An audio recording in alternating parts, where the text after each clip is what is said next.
शुरुआत में हम दो कॉलेज स्टूडेंट को देखते हैं जो यूरोप के एम्स्टर्डम में घूमने के लिए आए होते हैं, जिनके नाम होते हैं जॉश और पैक्सटन। और यहाँ आने के बाद इन्हें एक और कॉलेज फ्रेंड भी मिल जाता है जिसका नाम होता है ऑली।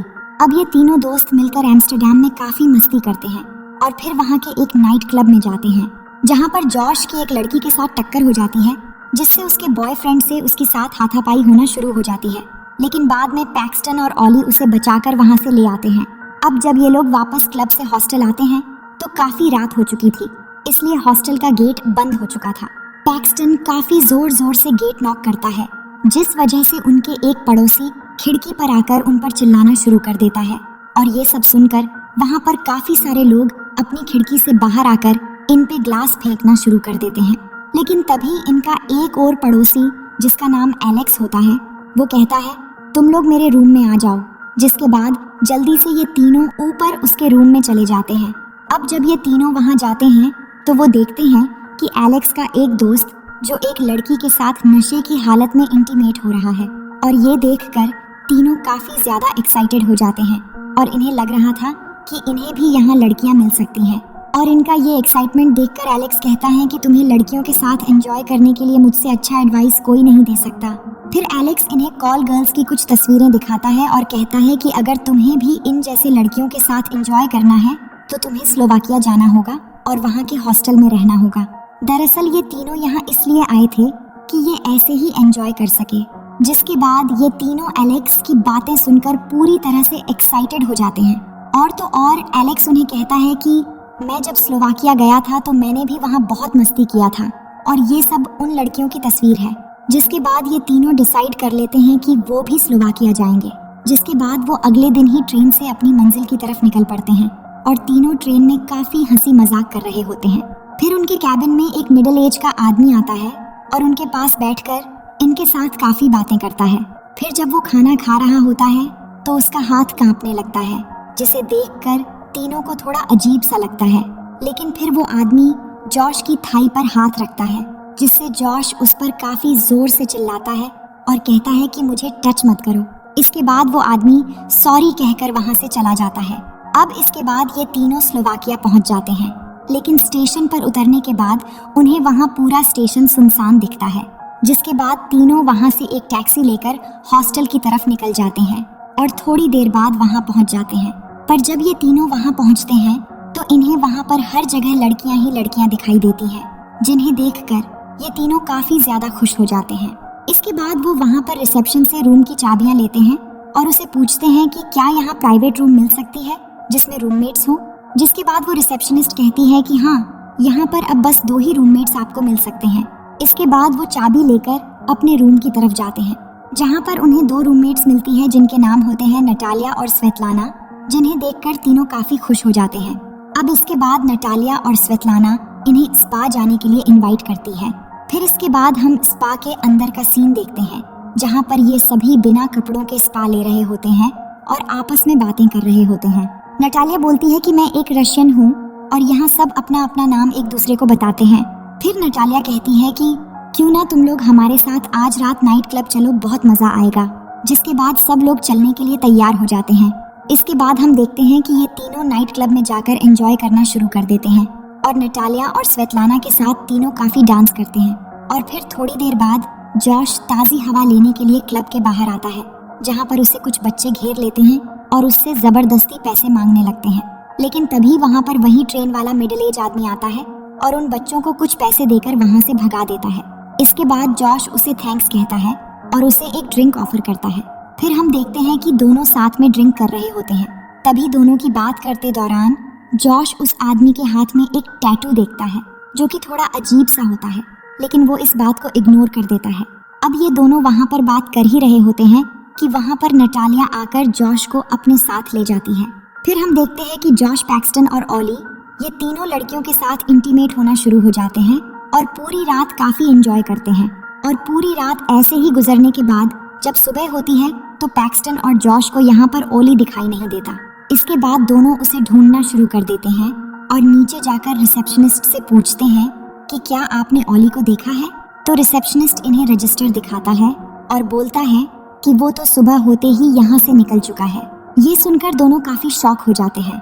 इसके बाद ये कई बार ऑली को फोन भी लगाते हैं, लेकिन वो फोन नहीं उठा रहा था, इसलिए वो उसे एक वॉइस मैसेज कर देते हैं। लेकिन तभी वहाँ पर एक जापानीज लड़की आती है जो उन लोगों को एक मोबाइल में पिक्चर दिखाती है, जिसमें हम ऑली को देख पाते हैं जो एक लड़की के साथ था। पिक्चर देखकर दोनों को लगता है कि शायद ऑली किसी लड़की के साथ एंजॉय कर रहा है, लेकिन फिर भी वो उसे ढूंढने के लिए शहर की तरफ जाते हैं। पर रास्ते में उन्हें वही बच्चों का ग्रुप मिलता है जो इनसे पैसे मांगने लगते हैं। तभी जॉश पैक्सटन को बताता है कि ये बच्चे बहुत खतरनाक हैं जो लोगों से इसी तरह पैसे मांगते हैं। तभी उन दोनों को वहाँ पर एक आदमी नजर आता है जिसने ओली की तरह जैकेट पहना हुआ था। इससे उनको लगता है कि शायद वही ओली है, तो वो उसका पीछा करते हुए आगे बढ़ने लगते हैं और चलते हुए वो एक म्यूजियम में पहुँच जाते हैं, जहाँ जाकर वो काफी डरावनी चीजों को देखते हैं। और फिर उस जैकेट वाले आदमी को देखकर इनको पता चलता है कि वो किसी और का पीछा कर रहे थे, जिसके बाद वो दोनों उदास होकर वहाँ से वापस लौट आते हैं।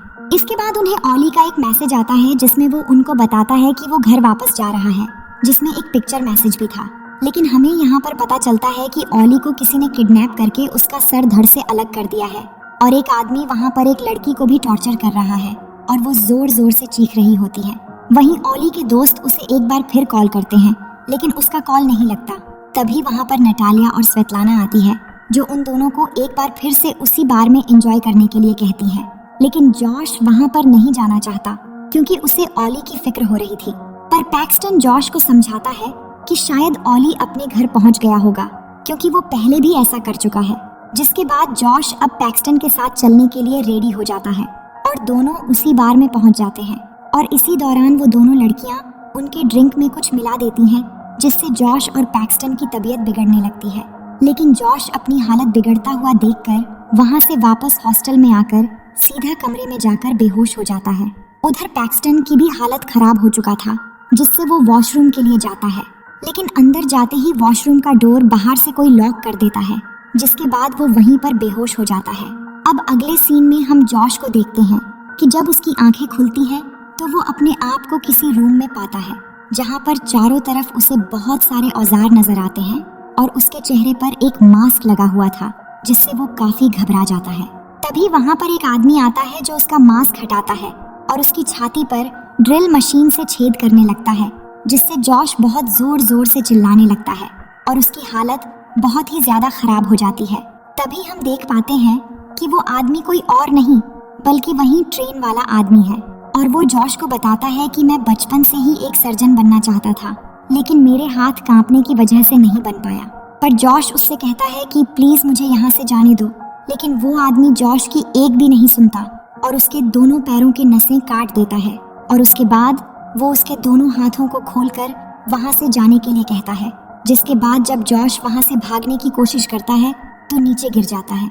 फिर वो वहाँ से रेंगते हुए रूम से बाहर निकलने की कोशिश करता है, लेकिन तभी वो आदमी जॉश को मार देता है। अब इसके बाद हम पैक्सटन को देखते हैं जिसे होश आ चुका था। उसके बाद वो रिसेप्शन में पहुंचता है और रिसेप्शनिस्ट के पास जाने पर उसे पता चलता है कि कल रात को ही उसने यहाँ से चेकआउट कर लिया था, पर उसे समझ नहीं आता कि उसने कल रात कब चेकआउट कर लिया। इसके बाद वो रिसेप्शनिस्ट से हॉस्टल में एक और रूम बुक करता है और वहाँ से चाबी लेकर एक रूम की तरफ जाता है जहाँ पर उसे 2 नई लड़कियाँ नजर आती हैं जो उसे पहले की तरह स्पा में आने के लिए इनवाइट कर रही थी, पर उसे समझ नहीं आ रहा था कि उसके साथ क्या हो रहा है। इसके बाद वो बाहर आकर जॉश को कॉल लगाता है, लेकिन उसका कॉल नहीं लगता, इसलिए वो शहर के पुलिस स्टेशन में जाता है, लेकिन पुलिस भी उसकी कोई मदद नहीं कर पाते। उसके बाद वो एक बार में जाता है जहाँ पर वो नटालिया और स्वेतलाना से जॉश के बारे में पूछता है, पर वो दोनों जॉश के बारे में कुछ ना बताकर उल्टा इनके साथ ही एंजॉय करने के लिए कहती है। और इस बात से पैक्सटन बहुत ज्यादा गुस्सा हो जाता है, जिसके बाद नटालिया उसे बताती है कि उन्होंने जॉश को एक म्यूजियम में आखिरी बार देखा था। और फिर नटालिया पैक्सटन को लेकर उसी म्यूजियम में जाती है जहाँ पर हम कुछ बड़े बड़े आदमियों को देखते हैं जो किसी बिजनेसमैन की तरह दिख रहे थे। उसके बाद नटालिया उसे अंदर ले जाती है, जहाँ पैक्सटन जब अंदर पहुँचता है तो वो देखता है कि जॉश की बॉडी पूरी तरह से कटी हुई है और उस पर वही ट्रेन वाला आदमी कुछ एक्सपेरिमेंट कर रहा है। जिसके बाद वो समझ जाता है कि ये सब नटालिया और इन लोगों का चाल है, जिससे वो गुस्सा होकर नटालिया को गालियां देने लगता है। तभी वहाँ पर 2 आदमी आकर उसे घसीटते हुए ले जाने लगते हैं और जब वो उसे घसीटते हुए ले जा रहे थे तो वो काफी लोगों को यहाँ पर देखता है जिनके साथ ये लोग काफी बुरी तरह से बर्ताव कर रहे थे और उन्हें टॉर्चर करके मार रहे थे। ये सब देखकर पैक्सटन की हालत खराब हो जाती है, जिसके बाद पैक्सटन को ये लोग एक रूम में बांध देते हैं। फिर उसके सामने मास्क पहने हुए एक साइको आदमी आता है जो पैक्सटन को टॉर्चर करना शुरू कर देता है और उसके मुंह में एक बोल बांधकर उसके सर पर बंदूक तान देता है और फिर बंदूक साइड में रख के बाहर जाकर एक चेनसॉ मशीन लेकर आता है और जैसी ही वो मशीन पैक्सटन देखता है तो वो उल्टियां करना शुरू कर देता है और उसकी हालत बिगड़ने लगती है। इसके बाद वो आदमी उसकी मुंह की पट्टी हटाकर उसका हाथ काटने वाला होता है, लेकिन तभी उसकी उंगलियां कट जाती हैं, जिस वजह से पैक्सटन की हथकड़ियां खुल जाती हैं और वो आदमी पैक्सटन को काटने के लिए उसकी तरफ तेजी से भागता हुआ आता है, लेकिन तभी उसका पैर फिसलकर उसके ऊपर ही वो मशीन गिर जाती है और उसके पैर काटना शुरू हो जाता है। तभी मौका पाकर पैक्सटन किसी तरह से अपने आप को छुड़ाता है और वहां पर रखी बंदूक लेकर उसका सर उड़ा देता है। तभी गोली की आवाज सुनकर बाहर बैठा एक गार्ड अंदर आता है और वो देखता है कि उसके साथी की मौत हो चुकी है। तभी पैक्सटन पीछे घूमकर उसे भी गोली मार देता है और फिर वो एक अजीब सा सूट पहनकर वहां से भागना शुरू कर देता है, लेकिन वहां पर काफी गार्ड्स होते हैं जिनसे बचने के लिए वो एक कमरे में चला जाता है जहां पर उसे एक लड़की की लाश मिलती है जिसे काफी बुरी तरह से मारा गया था। उसके बाद वो उस कमरे से निकलकर लिफ्ट से एक रूम में जाता है जहां पर उसे नए कपड़े मिलते हैं, तो वो जल्दी से एक नया सूट को पहनकर अपना मुंह सही से पोंछ लेता है और फिर उसे अपने सूट के पॉकेट पर रखा हुआ एक कार्ड मिलता है जिस पर लिखा होता है एलाइट हंटिंग और दूसरी तरफ लिखा होता है उसके रेट्स, यानी कि यहाँ पर सबसे ज्यादा रेट्स होते हैं अमेरिकन्स की। और ये सब देखकर उसे काफी गुस्सा आता है। तभी यहाँ पर एक आदमी आ जाता है, लेकिन उस आदमी को लगता है कि पैक्सटन एक क्लाइंट है। अब वो पैक्सटन को बताता है कि हम लोग हर बार नए लोगों को काटते हैं और अमीर लोग उन्हें खरीदते हैं, पर सबसे ज्यादा महंगे अमेरिकन्स होते हैं क्योंकि हम उनसे बहुत ही ज्यादा नफरत करते हैं। इसके बाद वो आदमी पैक्सटन को ये सब बताकर वहाँ से चला जाता है और फिर पैक्सटन वहाँ से बाहर निकलकर भागने के लिए एक कार में बैठता है, लेकिन तभी उसे एक लड़की की चीखने की आवाज सुनाई देती है, जिसे बचाने के लिए वो दोबारा अंदर जाता है और वहाँ पहुंचकर देखता है कि एक आदमी उसकी आंखें बाहर निकाल रहा है।